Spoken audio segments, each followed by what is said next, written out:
jamais. Il ne faillira jamais. Jamais. Est-ce qu'on peut le déclarer de manière prophétique? Jamais il ne faiblit, jamais il ne faillit, il est l'éternel. Il ne faillira jamais. Il ne faillira. Une dernière fois. Oh! Jamais. Jamais.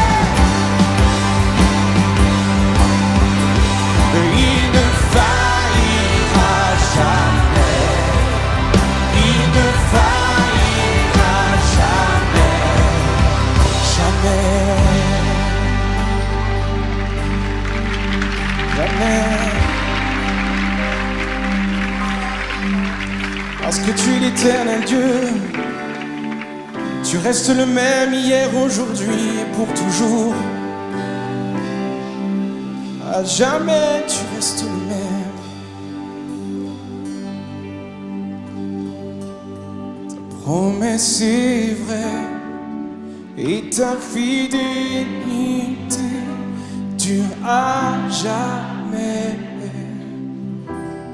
Gardé par ta main, conduit sur ton chemin, tu ne faillis jamais.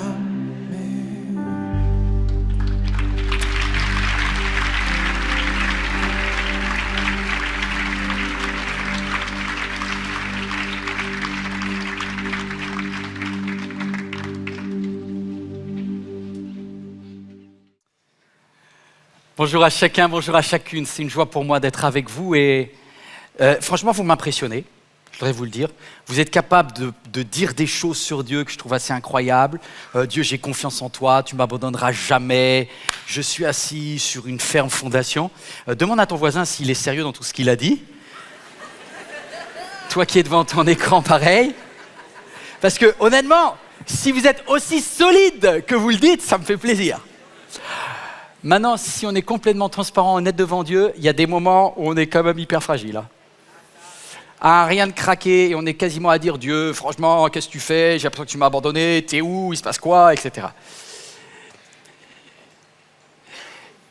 Et le message que je voudrais voir aujourd'hui, c'est un message qui va me chercher parce que ça parle de la différence entre ce que l'on dit être, ce que l'on pense, nos clichés, et puis la réalité en fait. C'est l'histoire de deux êtres qui ne se connaissent pas, qui se sont jamais rencontrés, qui croient en Dieu tous les deux, qui vivent dans deux pays différents et il va y avoir un télescopage divin. Il y en a un, c'est un serviteur de Dieu, il est auréolé de gloire dans son pays, qui est Israël, c'est le prophète Élie. Et elle, c'est une femme, une Libanaise dans le territoire de Sidon, qui est une mère célibataire veuve, qui vit dans la misère et les deux ne le savent pas mais ils meurent de faim. Et cette collision, c'est ce que nous allons lire en cet instant. C'est dans le premier livre des Rois au chapitre 17. Élie se mit donc en route et se rendit dans la ville de Sarepta. Lorsqu'il arriva à l'entrée de la ville, il aperçut une veuve qui ramassait du bois. Il l'appela et lui dit « S'il te plaît, va me puiser de l'eau dans une cruche pour que je puisse boire. » Et comme elle partait en chercher, il la rappela pour lui demander « S'il te plaît, apporte-moi aussi un morceau de pain. » Mais elle répondit « Aussi vrai que l'Éternel, ton Dieu est vivant, je n'ai pas le moindre morceau de pain chez moi. En fait, il me reste tout juste une poignée de farine dans un pot et un peu d'huile dans une jarre. J'étais en train de ramasser 2 petits bouts de bois. Je vais rentrer et je vais préparer ce qui me reste pour moi et pour mon fils. Car quand nous l'aurons mangé, nous n'aurons plus qu'à atteindre la mort. » Élie reprit et lui dit « Sois sans crainte, rentre et fais ce que tu as dit. Seulement, prépare-moi d'abord. » Répétez après moi « d'abord ». Non, c'est ça qui est un peu choquant. Donc, prépare-moi d'abord avec ce que tu as, une miche de pain, et tu me l'apportes, apporte-la-moi. Ensuite, tu en feras pour toi et pour ton fils. Et là, il n'y a personne qui dit Amen. Ouais, parce qu'il y a une gêne. Il y a une gêne. T'as un homme de Dieu, un serviteur de Dieu qui vient, et objectivement, si je devais trouver un titre à cette histoire, c'est la veuve et le squatteur. Ou bien la veuve et le taxeur. Et non, mais restez là. Moi, je suis profondément choqué par cette histoire. Il y a une femme qui n'a rien à manger. Elle est en train de compter les derniers grammes de farine qui lui restent. Et là, il y a quelqu'un qui vient de nulle part et qui dit de la part de Dieu, tu me sers d'abord et les restes, c'est pour toi et pour ton fils. Et là, je sais ce qui se passe en cet instant pour toi qui es devant ton écran ou pour certains dans la salle. Tous vos boutons rouges, ils s'allument là. Tous les voyants, clic, clic, clic. Les pasteurs, c'est tous des voleurs. C'est le titre d'aujourd'hui. Les pasteurs sont-ils, je vais mettre un point d'interrogation, tous des voleurs. Tu peux enlever le mot pasteur, tu peux mettre curé si tu veux, tu peux mettre les prophètes de la gloire, tu mets ce que tu veux. Il y a un moment où tu te dis, franchement, ils sont sans gêne ces gens-là. Ils viennent. Encore, tu vois, si Élie, il était venu taxer les riches, tu vois. Mais il est parti taxer une pauvre veuve libanaise. Il y a quelqu'un qui dit, moi j'ai vécu ça en Guadeloupe. Il y a l'autre qui dit, à Kinshasa c'est pareil. Il y a un autre qui va dire, en Centre-Bretagne c'était différent, mais c'était à peu près la même chose. Parce qu'il y en a un, le curé, il a fait des choses abominables avec les enfants. Tu as le prophète de l'Éternel qui a fait danser les offrandes que tout le monde a données et qu'à la fin, il est parti avec la caisse, on ne l'a plus jamais vu. Non, il faut que ça sorte aujourd'hui, d'accord?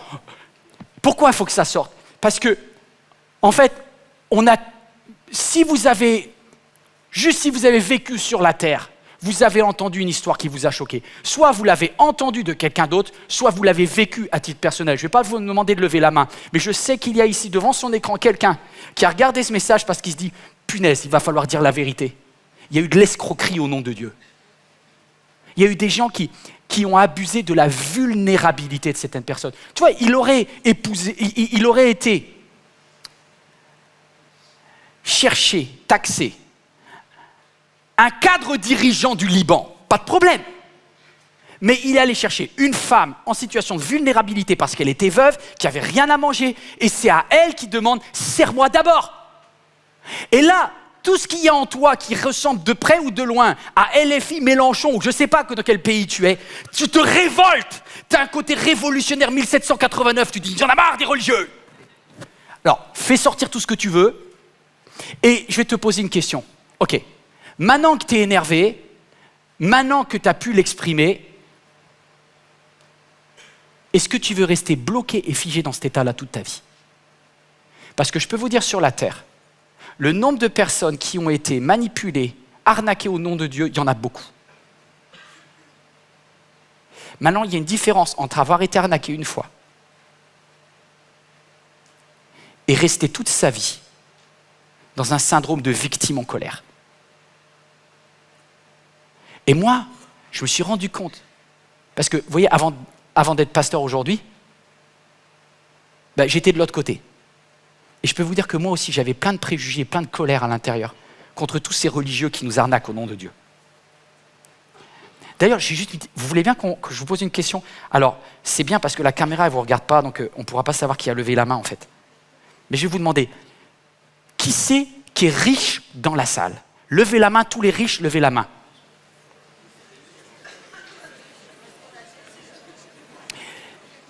Ok, il y a 6 personnes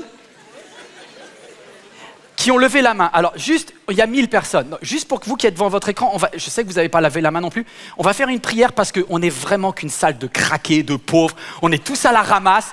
Seigneur, tu vois, vraiment, c'est une église de cas sociaux en grande difficulté aujourd'hui. Ou bien c'est un peu des menteurs. Mais ça dit beaucoup. Vous savez pourquoi ça dit beaucoup? Parce que je crois que moi-même, j'aurais levé la main, tu vois, dans le genre « Non, mais je suis plutôt pauvre ». Non, en fait, c'est clair, c'est qu'il y a 2 personnages dans l'histoire et soit vous vous identifiez à l'un, soit vous vous identifiez à l'autre. Et je sais que 99% ici se sont identifiés à la veuve qui s'est fait arnaquer. Il y en a très peu qui se sont dit « Non, moi je suis l'homme de Dieu ». Presque tous, et dire « Il y en a marre ». Et c'est très intéressant parce que du coup, ça va orienter notre analyse du texte. Et moi, je me suis considéré comme une veuve, tu vois. Alors que j'étais en train d'étudier le texte, quand moi j'ai dû le voter, j'ai voté comme la veuve. Et là, Dieu il m'a dit, oh, Yvan, j'ai des leçons à te donner. Soit tu restes sur tes blessures passées et on n'avance pas, ou soit tu acceptes de croire que Dieu est capable de réécrire ton histoire Est-ce que quelqu'un veut que Dieu lui réécrive son histoire? Alléluia. Waouh, c'est parti. Ah non, non, non, non. Vous applaudissez, mais dans 5 minutes, vous allez arrêter d'applaudir. Vous allez dire, j'aurais jamais dû applaudir. Non, non. Grand 1, j'ai pris une grande leçon sur la générosité. Une grande leçon sur la générosité. Pourquoi une grande leçon sur la générosité? Parce que Dieu veut challenger ma générosité. Vous savez, on peut être généreux, mais jusqu'où? Alors, parce que, honnêtement, on va tous se faire du bien. Nous sommes tous généreux, mais à condition que ça aille pas trop loin non plus, quand même. Élie, il arrive. La dame, elle n'a pas prévu qu'il soit là, c'est un squatter. Le mec, il vient de nulle part, un étranger, elle lui a jamais parlé. Elle est en train de préparer son dernier repas. Elle est partie chercher du bois parce qu'elle va cuire son dernier petit pain. Et après, elle va mourir. Donc, imaginez l'état de déprime dans lequel elle est, c'est ses derniers moments. Elle est en train de chercher ses 2 morceaux de bois. Et là, il y a l'homme de Dieu qui arrive et qui lui dit... Bon, après, c'est normal aussi, c'est la culture, c'est ultra macho, on est il y a plusieurs milliers d'années. Je suis même pas sûr que ça aurait changé aujourd'hui dans tous les pays, mais bon, bref. Il dit, « Hé, femme, de l'eau !» Et la dame, honnêtement, sincèrement, la moitié des femmes dans la salle, déjà, il y en a qui diraient, tu peux te gratter. Oh, ouais. Maintenant, je parle pour les 50% qui se disent, de toute façon, je vais mourir. Au cas où il y a un bon Dieu dans le ciel, vaut mieux faire une bonne action avant de crever. L'eau, ça me coûte rien, ça me prend juste du temps, mais de toute façon, c'est fini. Autant arriver devant le bon Dieu en disant « T'as vu le relou que tu m'as envoyé, je lui ai même donné à l'eau. » Alors franchement, je mériterais bien un peu de paradis. Donc tu vois, pour te rassurer, je suis sûr qu'il y a quand même une bonne moitié d'entre vous, des hommes et des femmes d'ailleurs, hein, qui auraient dit « L'eau, ça va, c'est gratos, je t'en donne. » On est tous généreux avec ce qui ne nous coûte pas grand-chose. C'est vrai ou pas? Tu veux un peu de temps, un petit service, allez, pourquoi pas. Mais par contre, le fait que Élie pose une deuxième question alors qu'elle est partie chercher à boire pour lui, Élie lui dit « Ramène-moi aussi un morceau de pain. » Là, tu dis « Purée, le relou. Le gars, je lui ai donné ça, il va prendre tout, quoi. » C'est vraiment tous pareils, les curés, les pasteurs. Tu donnes ça, le gars, il te dit « Allez, au début, tu as dit, je veux m'engager dans un service, je donne 2 heures. » Puis tu passes la journée, le week-end, l'année.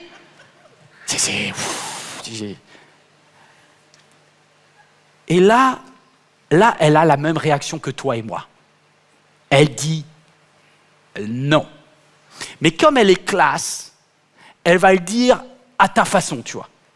Tu sais comment tu dis non quand quelqu'un... Tu sais, t'as quelqu'un qui a un feu, t'es bloqué, t'es pressé, t'es stressé, t'as un rendez-vous médical, là t'as le feu qui va passer au vert et t'as le mendiant qui est là, qui dit « Une petite pièce, dame !» Et tu dis « Purée, si je joue, je vais rater, je vais prendre le feu rouge, en plus j'ai pas de pièce et tout. » Non! Je te vois pas. Je te vois pas, t'existes pas. Et tu te rassures. Et là, elle lui dit, pour le pain, on oublie. Vous voulez qu'on décortique son analyse? Regardez, on fait tous pareil. Premièrement, première phrase, elle dit, désolé, j'en ai pas. Ça commence, c'est bien pratique d'avoir que des cartes bleues aujourd'hui. Parce que tu as une bonne excuse pour pas donner quand quelqu'un te dit, ah désolé, j'ai que une carte. C'est vrai, moi je fais ça, moi. Je parle pas de vous, je parle de moi. Enfin, je veux dire, quand ça me dérange, j'ai un autre projet en tête, il y a un inconnu qui vient, je veux m'en débarrasser. Et puis après, j'ai la culpabilité qui rentre. Et comme je lui ai dit non, je dois justifier mon non. Il y en a d'autres, c'est ça. C'est que vous avez déjà dit non et après vous voulez vous en sortir en justifiant, histoire d'avoir une bonne conscience. Parce que ça t'a culpabilisé de pas donner quand même. Tu te pensais être généreux, et puis là tu vois que t'es pas du tout généreux. Donc du coup tu dis... Voilà pourquoi je t'ai dit non. Donc je t'ai dit non parce que j'ai pas. Puis après elle se dit, bon, la vérité c'est qu'elle a pas du pain sous forme de pain, mais elle a quand même de l'eau, de la farine, de l'huile. Donc elle pouvait faire un pain en fait. Et du coup elle lui dit, non désolé, j'ai vraiment, mais presque rien, tu vois. Et du coup on joue un peu le misérabilisme. On le fait tous.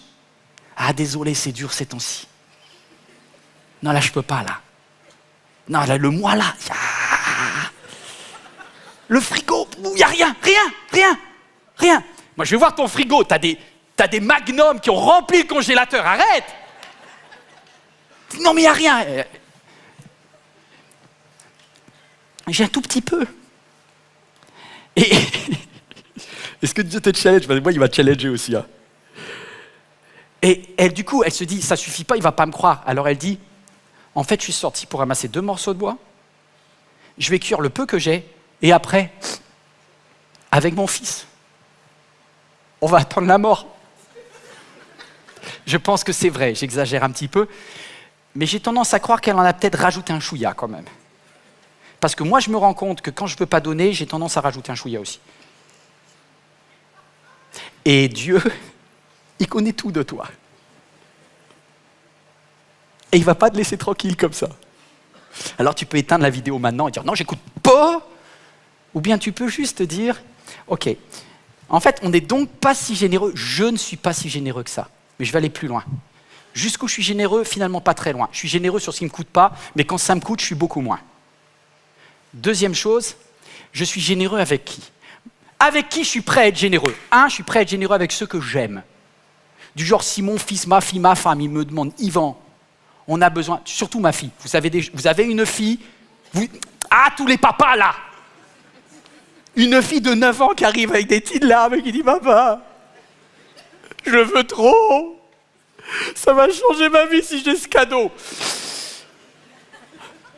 Tu veux dire non et ça, oui. Je sais pas pourquoi. Donc je sais avec qui je dois être généreux tout le temps.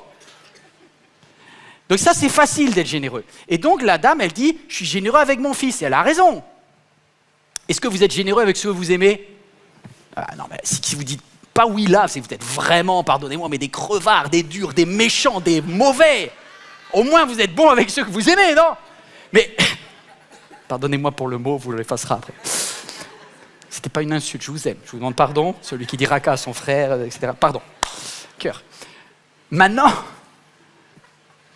généreux avec ce que j'aime, oui. Est-ce que vous êtes généreux avec Dieu? Sur le principe, oui. Non, mais sur le principe, oui. Sauf que votre grande chance, c'est que Dieu est super. Il n'est pas humain. Donc vous n'entendrez pas la voix de Dieu qui dit « Ok, ma fille, je suis un peu short dans le ciel, là. Il me manque 300 balles pour finir le mois avec les anges, là. Tu peux m'envoyer un chèque ou une CB ?» Dieu va jamais le faire. Vous n'allez jamais avoir Dieu qui va personnellement vous demander quelque chose. Donc, être généreux avec Dieu, c'est en théorie, tu vois. Sauf que ce n'est pas ce que Jésus dit.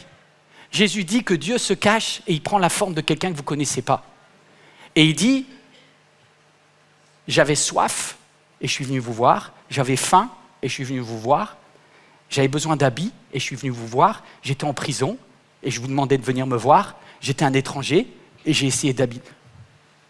Seigneur, Seigneur, on ne savait pas que c'était toi. Eh bien non, parce que quand Dieu demande, il ne va pas arriver en disant « Oh, oh, c'est moi Dieu, c'est moi Dieu ». Il vient avec beaucoup de délicatesse. Et donc c'est à toi de décider. En fait, ce que je voudrais vous dire, c'est que la générosité, elle est très facile avec ceux que tu aimes. Même avec Dieu, elle est beaucoup moins évidente parce que Dieu ne va pas faire de publicité pour lui-même. Et parfois, il utilise un serviteur, une servante, et parfois, il n'indique même pas que c'est lui. Parce qu'en vrai, moi, je suis d'accord d'être généreux avec les autres, quand je les aime. Je suis d'accord d'être généreux avec Dieu, si c'est vraiment lui. Mais est-ce que je suis prêt à être généreux avec quelqu'un avec qui je n'ai pas d'attachement particulier et que je ne connais pas? Eh bien, pas beaucoup, parce que tout de suite, je me mets en garde, j'ai peur des abus, j'ai peur de me faire avoir, j'ai peur d'être un pigeon, et du coup, je me ferme.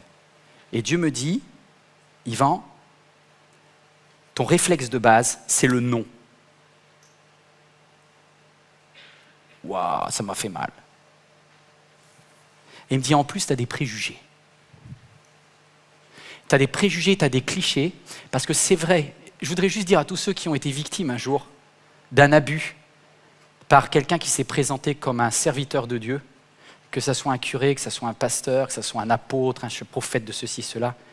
Ok, Dieu ne valide aucun de ces abus. Et ils auront des comptes à rendre pour les choses qu'ils vous ont fait. Non, je le dis vraiment. Eux aussi passeront en jugement parce qu'ils ont utilisé le nom de Dieu en vain, plus ils ont utilisé le nom de Dieu pour commettre des abus. Et ils vont déguster au ciel. Mais ça, ce n'est pas ton problème. Par contre, ne prétexte pas ça pour avoir un cœur fermé envers les autres. Alors deuxièmement, Dieu veut challenger, écoute ça, Dieu veut challenger tes clichés. Parce que tel que je vous ai lu l'histoire, le prophète Élie, il paraît presque comme un manipulateur spirituel, un abuseur. Et on peut tous lire l'histoire d'une certaine façon. Mais je vais vous lire l'autre partie de l'histoire que vous ne connaissez pas. Vous ne connaissez pas vraiment ce monsieur. Vous savez, ce gars qui s'est présenté comme un serviteur de Dieu. Je vais vous dire sa vraie histoire. La vraie histoire, c'est cet homme-là, il n'avait aucune envie d'aller voir cette dame. Il est venu parce que Dieu lui avait demandé. Ouais, c'est quoi cette histoire? En fait, Élie, il a osé faire ce qu'aucun autre serviteur de Dieu n'osait faire, c'est dire non à un roi corrompu. Et quand il a dit non à Akab, il a été pris pour cible par la femme d'Akab qui s'appelle Jézabel, l'ancienne princesse du Liban, et qui a décidé de le découper. Et d'ailleurs, Jézabel lui a dit, tu vas voir que les dieux me punissent si je te découpe pas dans les jours qui viennent. Et c'est là où Élie est parti. Et comme il avait peur, il est parti, il a fui, il est allé au Horeb, etc. Et il a fini dans un torrent, le torrent de Kérit. Et là, il n'avait rien à manger, mais Dieu lui a dit, fais-moi confiance, je ne vais pas te lâcher. Et je vais envoyer, alors c'est pas Uber Eats, hein. Ça aurait été bien, tu vois, le gars en moto qui vient et qui te livre ton truc, ton petit plat japonais, non, ça oublie. C'est des corbeaux qui amenaient de la viande avariée, mais au moins ils mangeaient. Heureusement qu'il faisait chaud dans le désert pour cuire un peu la viande, sinon c'était dangereux. Mais il a été nourri de façon surnaturelle par des parachutages de corbeaux. C'est quoi aujourd'hui, Seigneur? Il devait attendre qu'un croix lui apporte sa nourriture. Donc je peux vous dire que cet homme-là, il aime Dieu. Hein. Parce qu'il a eu du courage et il a morflé. Et quand Dieu lui parle, Dieu lui dit, tu vas aller dans une ville à Sarepta où j'ai demandé à un intendant du roi de mettre à disposition un Airbnb magnifique avec un frigo, tu ne peux même pas imaginer, tu vas commencer avec un kebab frites, mais hallucinant. Non, il lui dit, tu me fais confiance, tu m'as fait confiance dans les corbeaux, eh bien je vais te dire, le deuxième type de nourriture que tu vas aller prendre, c'est une veuve qui va te nourrir. Franchement, moi je suis à la place d'Élie, je dis, Dieu, là je démissionne là. Je viens de me taper X semaines de corbeaux, et là tu veux que j'ai une veuve maintenant? Non, mais non. Mais non, taxer des riches à la rigueur, mais taxer une veuve, non. Et en fait, Élie, il a dû marcher sur toutes ses émotions pour y aller. Et il a complètement honte, parce qu'en plus, il va dépendre d'une femme qui a un enfant à vivre, machin, etc. C'est pas du tout reluisant. Je vais même aller plus loin. Vous connaissez peut-être pas votre géographie, mais Sarepta. En travaillant ce message avec Florent et Nathalie, on faisait des recherches sur le mot Sarepta. Vous savez ce que c'est que Sarepta? Donc Sarepta, c'est une petite ville, comme je vous dis, territoire de Sidon, donc au sud du Liban. Et Sarepta veut dire l'endroit des orfèvres, des fabricants de statues en fait. Parce que quand vous connaissez d'où venait Jézabel, elle était une reine qui adorait le dieu Baal. Et donc Sarepta, c'était comme une capitale de la production d'idolâtrie. Ils produisaient les petites statues d'or, les petites statues d'argent, et ça veut dire l'endroit où on fond, où on brise, où on va mélanger les métaux, on va les faire changer de forme, et on va fabriquer des idoles. Et attendez, comment Élie, il a dû être bloqué lorsque Dieu lui a proposé ce plan. Je voudrais que ça affiche, obéir à Dieu, moi je veux bien. Mais est-ce que tu es prêt à obéir même si son plan semble nul? Parce que c'est ce que va faire Élie. Donc pourquoi? Regardez ça. Toute la réputation d'Élie, c'est la dernière chose qui lui reste. Il est pauvre, il est malheureux et tout, mais il lui reste sa réputation. Il est l'homme de Dieu qui a tenu tête au prophète de Baal. Il a gagné sa réputation sur le mont Carmel en ne craquant pas devant 400 prophètes de Baal. Et là, Dieu lui demande d'aller se planquer dans la ville qui fabrique les idoles de Baal.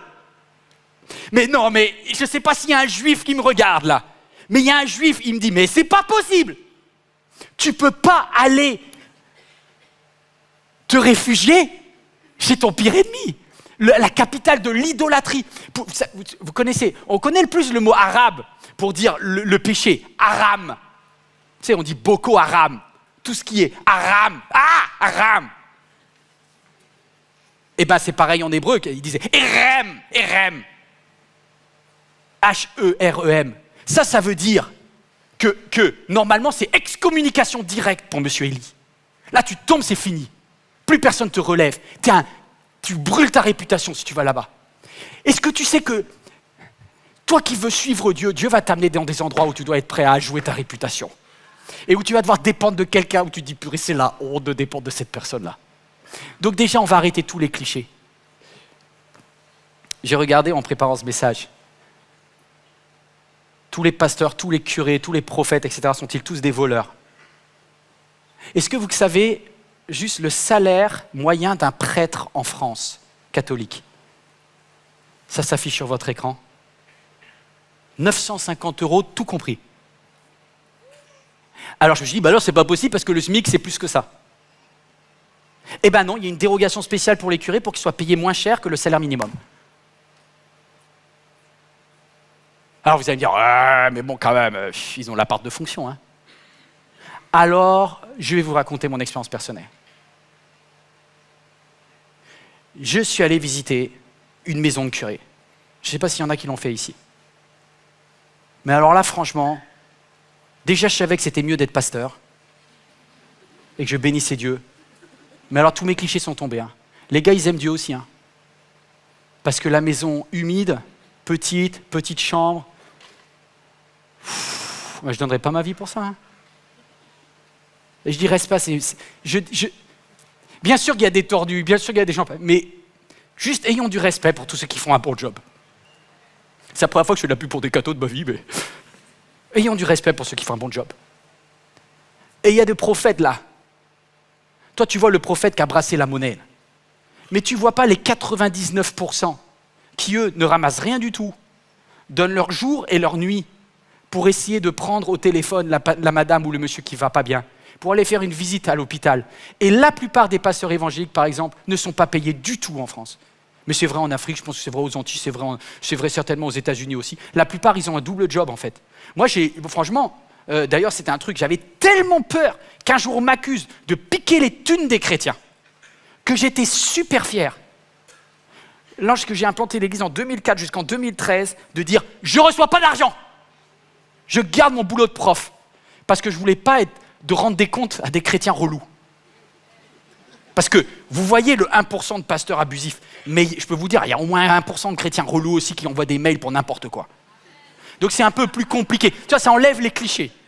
Tu sais, la personne qui t'a jamais donné 1 € mais qui te demande d'avoir un contrôle total sur tout, tu vois. Il y a aussi ça. Donc c'est pas les méchants, les gentils, c'est plus compliqué. Donc moi, ça m'a enlevé mes clichés. Et je voudrais juste rendre un hommage à tous mes collègues pasteurs qui ont presque fait l'extrême inverse. C'est-à-dire ont trop sacrifié pour les autres et pas assez pour leur famille. Je pense à tous les enfants de pasteurs qui n'ont pas vu leur papa ou qui se sont dit « mais papa, tu es là que pour les autres. Tu es capable d'écouter la dame là, qui va mal à 82 ans et passer tout ton week-end avec elle. Et nous, tu n'as jamais été capable de nous amener une seule fois de notre vie dans un parc d'attractions. » Tu vois, il y a eu plutôt l'extrême inverse. Donc, dans cette histoire, il n'y a pas la gentille veuve et le méchant Élie.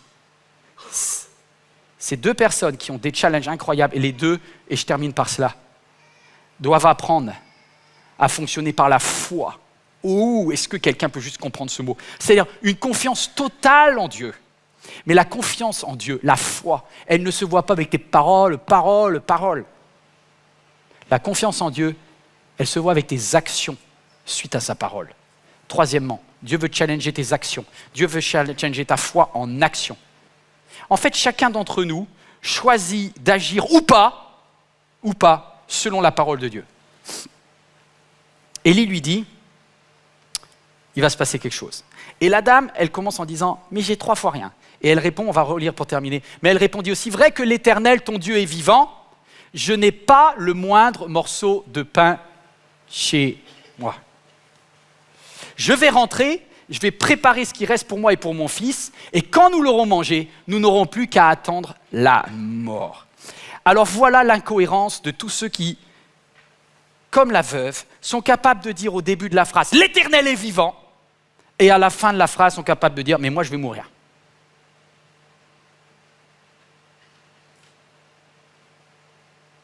Et je me suis rendu compte que combien de fois je suis capable le dimanche matin de dire « Alléluia, Dieu, tu peux tout, tu es le Dieu de l'impossible, Alléluia, Amen ». Et le dimanche soir « Dieu, ma vie, c'est pourri, ça c'est rien du tout, tu fais jamais rien, tu es absent, je ne te vois pas, je ne t'entends pas ». Et là, il me dit « Oh, c'est lequel que je dois croire, celui du matin ou celui du soir là parce que... Je t'ai entendu proclamer que j'étais l'Éternel, celui qui pourvoit, en qui tu mets la fondation, et puis le soir, tout est effondré. » Putain, on n'est pas logique, quoi. Aussi vrai que l'Éternel, ton Dieu, est vivant. Amen. On va tous mourir.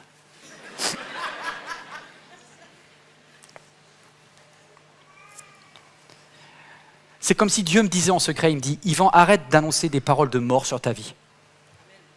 Parce que Dieu n'a pas dit son dernier mot. Dieu n'a pas dit son dernier mot sur ta vie. Dieu n'a pas dit son dernier mot sur ta vie. Dieu n'a pas dit son dernier mot sur ta vie. Alors, il n'est pas en train de nier tes problèmes, parce que Élie dit, j'entends, sois sans crainte. Il n'est pas en train de lui dire, tu stresses pour rien. Non, vous avez raison de stresser. Moi aussi, je stresse des fois. Mais tu ne peux pas être contrôlé par tes craintes. Le juste vivra par la foi, pas par la crainte. La femme qui met sa confiance en Dieu vivra par la foi, pas par la peur. Seulement, prépare-moi d'abord. On peut lire ensemble, prépare-moi d'abord. Quoi ? Avec ce que tu as, une petite miche de pain. Là, le mot d'abord, il m'a, poum, prépare-moi d'abord.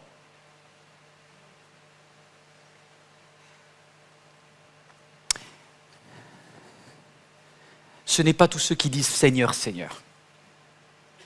C'est ceux qui le font vraiment.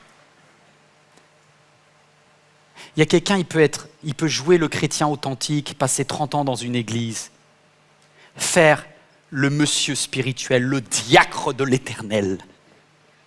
Ça peut être la chantre, la madame de Dieu. Moi, je vais dire une chose, il y a 2 témoins qui ne mentent pas. C'est ton agenda et ton budget. Là, je ne veux pas être intrusif, tu sais, c'est Dieu, il le connaît, il regarde tout. Hein. Mais si Dieu est en premier dans ta vie, ça se voit dans ton agenda et ça se voit dans ton budget. Et si jamais il n'y a pas la trace de Dieu dans ton agenda et dans ton budget, c'est que tu es un fanfaron. Et je suis un fanfaron parfois. Et du coup, je suis le premier à me remettre en question en cet instant. Du coup, je présente mon agenda à Dieu et je lui dis, Dieu, aide-moi à te mettre à la première place en vrai. C'est-à-dire, je ne commencerai pas une journée à stresser, à penser à 1000 choses. Parce que le radio-réveil a sonné, parce que ceci, parce que le portable m'a réveillé. Je vais commencer, et Seigneur, aide-moi à le faire, tous les jours de ma vie. Je me lève et je dis, notre Père, mon Père qui est au ciel, que ton nom soit sanctifié, que ton règne vienne, que ta volonté soit faite dans ma journée, comme que ta volonté soit faite sur la terre dans ma journée, comme au ciel.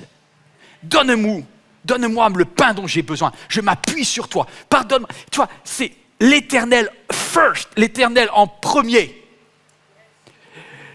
Mettez-moi à l'épreuve. Cherchez premièrement le royaume de Dieu et vous verrez si j'ouvre pas. Alléluia. Est-ce que quelqu'un est prêt à dire, Dieu, je vais changer des choses dans mon agenda. À la fin de ce message, je prends mon portable qui est à mon agenda où je vais sur calendar de Google, je fais ce que tu veux. Mais je mets une alarme. L'Éternel est le premier servi quand je me lève le matin.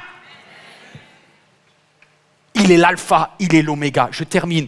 Même si c'est 30 secondes, je vais faire des longues prières. Seigneur, je m'endors en paix. Parce que tu es là, merci pour les anges qui sont dans la pièce à mes côtés. Et je te bénis. On se revoit demain, Seigneur. Il est l'alpha, il est l'oméga, il est le commencement et la fin. Et vous savez pas quoi? Vous pouvez encourager votre voisin ou votre voisine. Vous pouvez lui dire, la preuve, t'es venu. T'as avais faim de Dieu, t'es là aujourd'hui. Toi qui es en ligne. Bravo, finalement. Toi aussi, t'as voulu écouter quelque chose de Dieu et t'es même resté jusque-là et t'as même pas éteint la vidéo, bravo. Alors, tant qu'à être là, j'arrive à la conclusion, accroche-toi. Mais Dieu peut être là aussi dans ton budget. Non, je ne parle pas de l'eau gratuite. Hein. Non, ça c'est du temps en fait. Et c'est bien, parce que quelque part, quand tu sers un verre d'eau au moindre plus petit, le temps que tu as mis, c'est pour Dieu que tu l'as fait. Mais je parle de... Tu sais, le porte-monnaie, le truc, là, le cachet, là. Là aussi, Dieu doit être en numéro 1. Tu sais, t'es pas obligé, hein.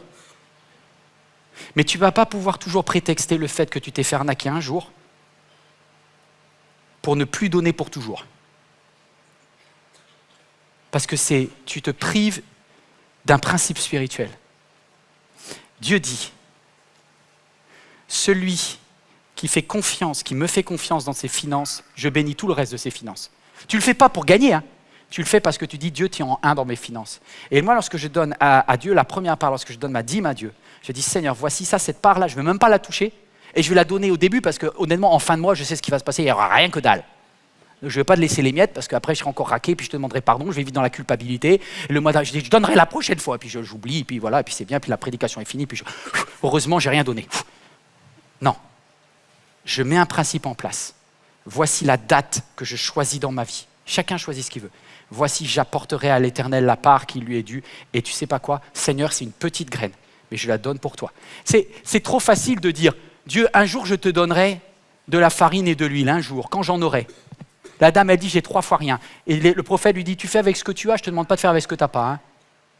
Dieu ne te demandera jamais de donner ce que tu n'as pas. Il te dit, qu'est-ce que tu as dans ta maison? Et les ingrédients de ton miracle sont déjà dans ta maison. Attends, écoute bien ça. Les ingrédients de ton miracle, sauf que tu ne le vois pas. Tu sais ce qu'il va falloir faire? Il va falloir passer de « je te donne tout, Seigneur ». Oui, prends tout, Seigneur. À « je mets les mains dans la pâte ». Alors, tu vois, la foi, punaise, je vais me salir. Ben, c'est comme ça, c'est ça la vie. Tu ne peux pas faire du pain sans touiller. C'est trop facile de dire Dieu, je te mets en premier, mais ne pas mettre les mains là-dedans. C'est dans les aspects concrets où tu vas servir Dieu. Et Dieu est en premier dans le concret. Les déclarations d'intention, les un jour je ferai peut-être, etc. Dieu il dit, hey, tu sais pas quoi, je te demande rien du tout. C'est juste une question de foi. Est-ce que tu crois ma parole? Parce que je dis, celui qui me fait confiance dans les plus petites choses de sa vie, je lui confierai des plus grandes. Mettez-moi à l'épreuve, dit l'Éternel, et vous verrez si je n'ouvre pas pour... Tu sais pas quoi? Tu n'es pas obligé de croire la parole de Dieu.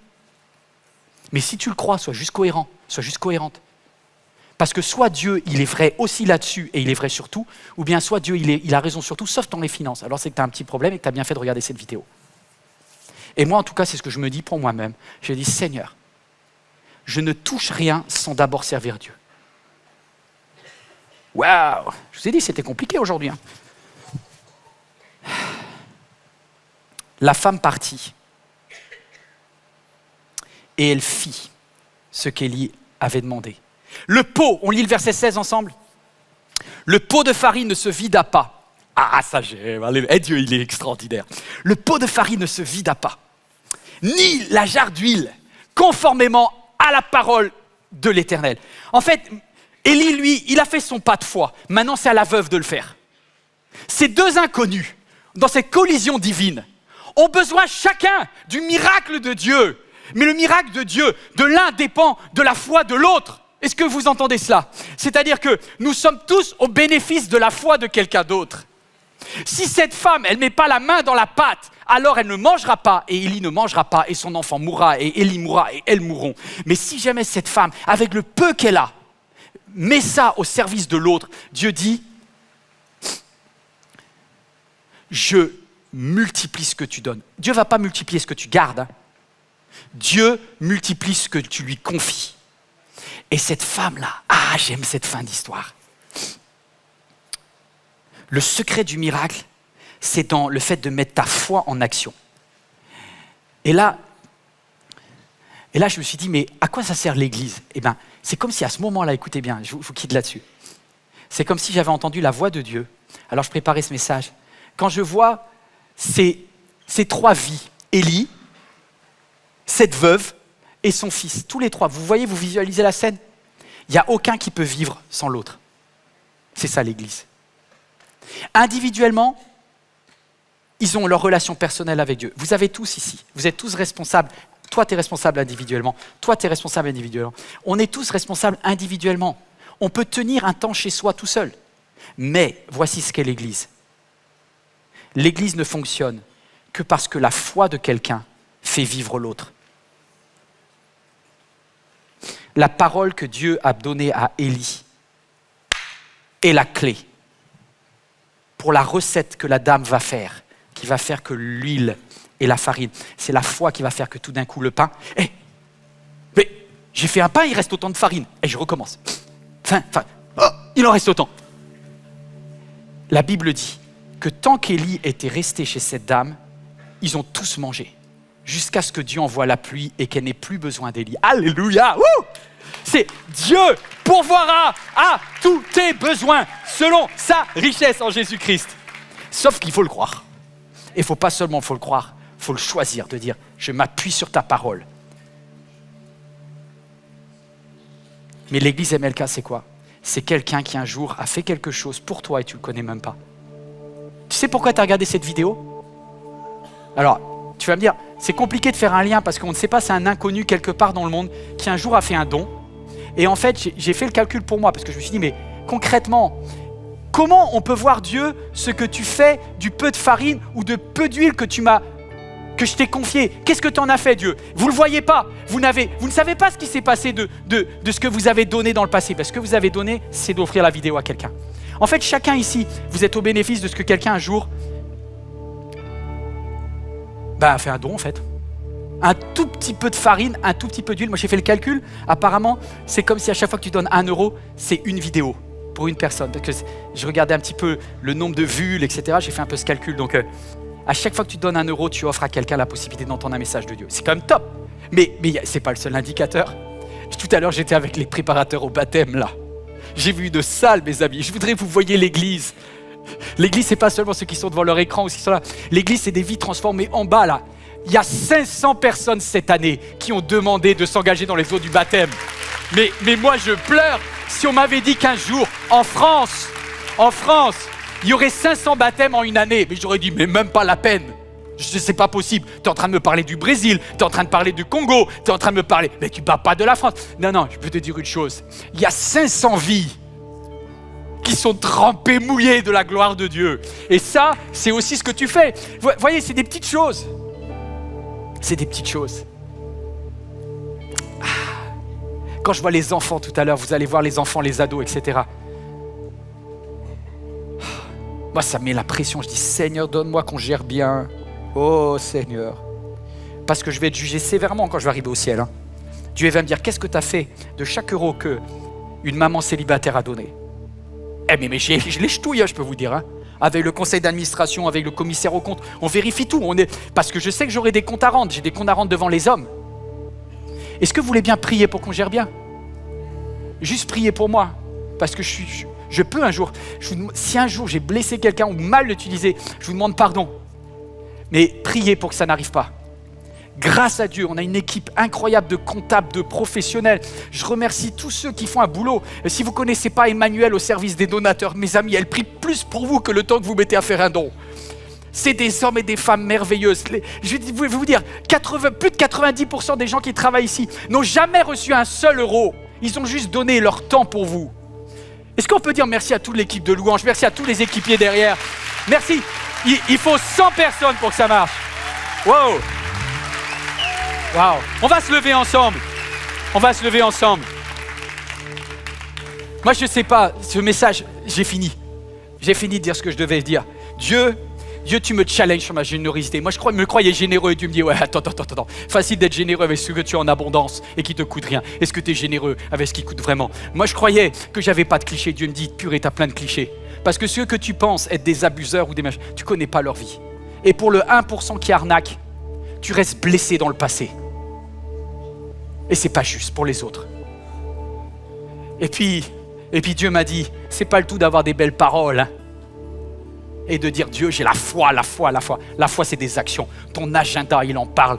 Ton budget, il en parle. Ça bâtit des relations. La foi, ça doit se voir dans tes relations. Alors vous voyez, le message, il est terminé. Le rideau, il retombe. Et c'est entre toi et Dieu. Et c'est entre moi et Dieu. Mais lorsqu'ensemble on fonctionne par la foi, l'Église, elle est merveilleuse. Je termine,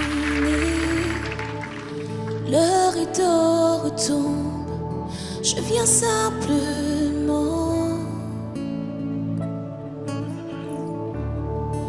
porter mon offrande, car j'ai le désir de réjouir ton cœur.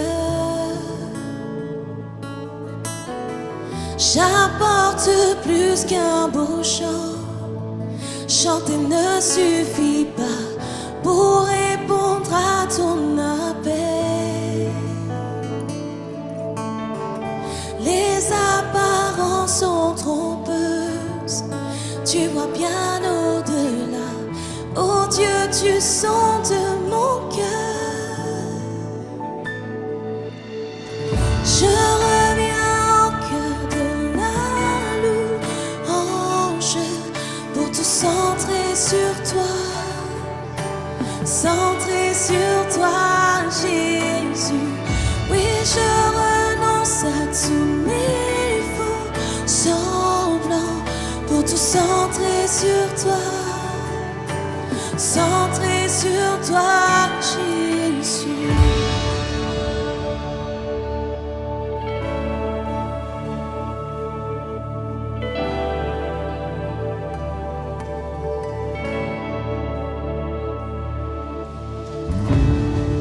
Moi d'éternité qui peut exprimer ce dont tu as dit.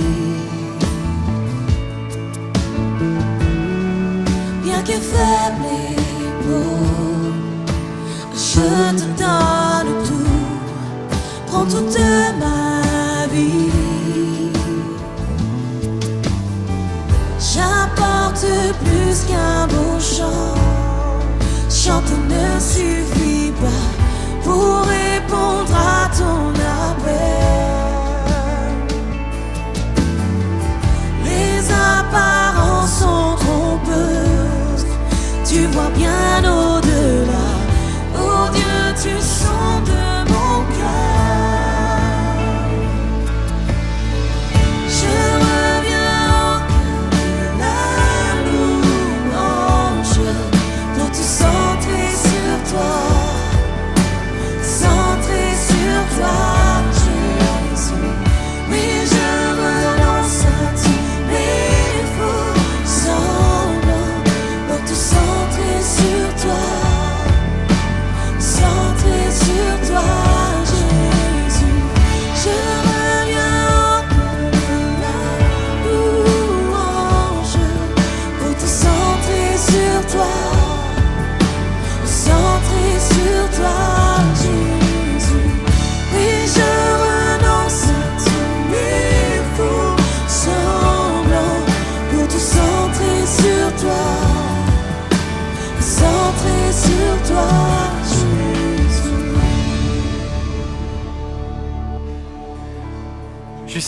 Je voudrais juste vous dire une dernière chose et je pense que c'est très important que vous puissiez l'entendre.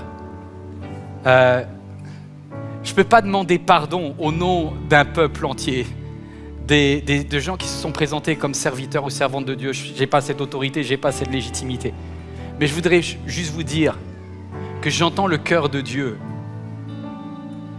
Dieu déteste les injustices et Dieu déteste le fait que certaines personnes qui regardent ce message ont été victimes d'abus. Je voudrais vous demander pardon si c'était moi qui l'avais fait et si j'ai blessé quelqu'un, je vous demande vraiment pardon. Mais je voudrais vous dire de la part de Dieu, je sens le Saint-Esprit qui veut te dire en cet instant, ne reste pas blessé toute ta vie parce que j'étais pas dans cette affaire. Comme si le Saint-Esprit de Dieu s'adressait à toi personnellement et il te dit, j'étais pas d'accord à ce qui t'est arrivé. Quand cette personne a abusé de ta vulnérabilité, de ton argent ou de tes années, peut-être quelqu'un a perdu des années, et tu as une amertume et une colère. Et le Saint-Esprit de Dieu te dit en cet instant, reste pas bloqué là. J'ai plus pour toi que les années qui t'ont été volées. J'ai plus pour toi que les euros qui t'ont été pris ou je sais pas quoi. Ah, j'ai une parole. Dieu dit, je vous rembourserai les années que vous ont volées, la sauterelle, le grillon. Alléluia. Je sais que moi, un jour de ma vie, j'ai cru que ça n'arriverait jamais. Moi aussi, j'ai vécu un jour dans une église abusive et j'ai cru que c'était foutu et que plus jamais je serais capable de faire confiance à ce mot qu'on appelle l'église. Et j'étais petit, j'avais 15 ans, lorsque je suis tombé sur ce texte de Joël, où Dieu écrit « Je vous rembourserai les années ». Ah, j'ai dit « Dieu quand même, ça va te coûter cher ».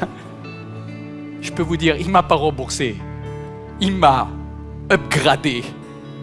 J'avais perdu un billet seconde classe, il m'a mis en business. Je crois que tu ne réalises pas, vous n'êtes pas prêts encore, parce que vous êtes encore sur la terre, vous avez du mal à croire que Dieu peut vous amener dans les airs. Mais Dieu est généreux, mes amis. Alors, ne perds pas ta générosité sur un abus. Ne perds pas ta justice sur des clichés. Ne perds pas ta foi sur des mauvais souvenirs. On prie pour toi. Seigneur, je te prie pour chaque personne qui est dans son cœur, là, c'est une tempête d'idées différentes. Tu amènes la paix. Je te prie pour que tu guérisses ceux qui ont été brisés, que tu cicatrises ce qui avait été coupé, que tu rétablisses un vrai amour pour l'Église. Parce que tu as dit que tu aimes l'Église et que tu t'es livré pour elle et que tu aimes l'Église de façon passionnée. Seigneur, donne-moi d'aimer chacun et que tu puisses guérir chaque personne qui a perdu son amour pour l'Église en cet instant et qui puisse de nouveau avoir une joie, une fraîcheur, même une naïveté bienveillante de bénir au nom de Jésus. Amen. Amen. Priez pour nous qu'on ne dévie pas. Priez pour que MLK ne dévie pas. Pardon, je suis un peu ému parce que dès que je vais chercher dans mes souvenirs de passé, vous voyez, on a tous des blessures et ça va nous chercher un petit peu. Mais Dieu est vraiment le Dieu de la consolation. Si vous voulez faire du bien à quelqu'un, vous avez deux façons de faire du bien. Vous tous qui êtes en ligne, vous pouvez dire « J'aime cette église MLK ». Vous pouvez faire des dons. Vous n'êtes pas obligé. Mais dans ce cas-là, il faut aller sur le site jeveudonner.fr et vous pouvez faire un don. Vous pouvez faire de façon régulière en disant voilà, fais ton calcul de budget, fais pas n'importe quoi, mais dis voici la part qui revient à l'Éternel. C'est le prémisse que je mets à l'Éternel. C'était vrai dans l'Ancien, c'est vrai dans le Nouveau Testament, c'était avant, après. C'est un principe de Dieu. Dieu est servi en premier. Si quelqu'un a besoin de prière, parce que ça te challenge, à la fin de ce message, tu peux venir sur le devant. Et toi qui regardes en ligne, tu peux écrire à prière@églisemlk.fr. Sache qu'on prie avec toi. Des fois, ça prend un temps de guérir, hein, mais à la fin, Dieu agit. Amen. Faites-le, accrochez-vous. Dieu, ça vaut la peine. J'ai tout dit. Maintenant, moi, je me retire dans l'ombre parce que Dieu, il est la lumière.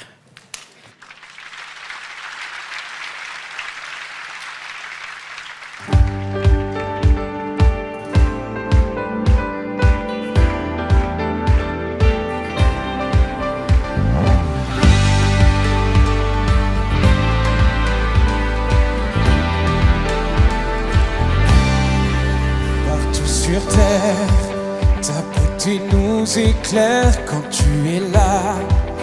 La nuit devient lumière, tu es le fleuve qui jaillit du désert et le chemin au milieu de la mer. Hey!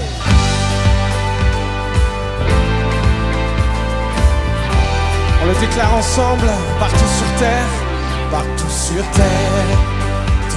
Tu nous éclaires quand tu es là. La nuit devient lumière, tu es le fleuve qui jaillit du désert et le chemin au milieu de la mer. Dieu, tu es la lumière, tu ne faiblis jamais, tu es l'espoir, tu vis en moi. Et dans l'obscurité, tu ne faillis jamais, tu es l'espoir. Tu viens éclairer ma voix. Oh, oh, oh, oh. Oh, oh, oh, oh, oh. Oh, oh, oh, oh.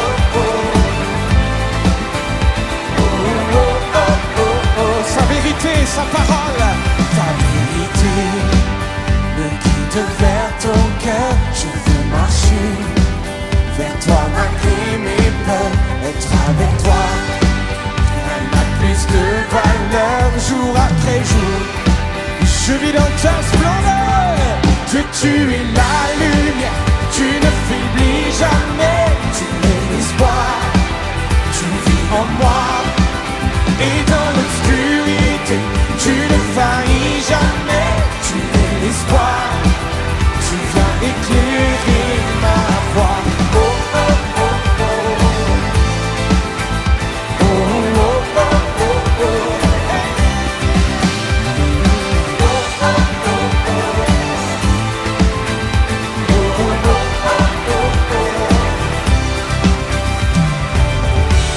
Oui, tu as scellé dans le ciel ta victoire éternelle. Tu as gravé dans mon cœur ton amour pour toujours. Oui, tu as scellé dans le ciel ta victoire éternelle. Oh, tu as gravé dans mon cœur ton amour. Hey. Oh, oh, oh, oh. Oh, oh, oh, oh, oh. Tu es la lumière, tu ne faiblis jamais, tu es l'espoir, tu vis en moi. Et dans l'obscurité, tu ne faillis jamais, tu es l'espoir, tu viens éclairer le monde.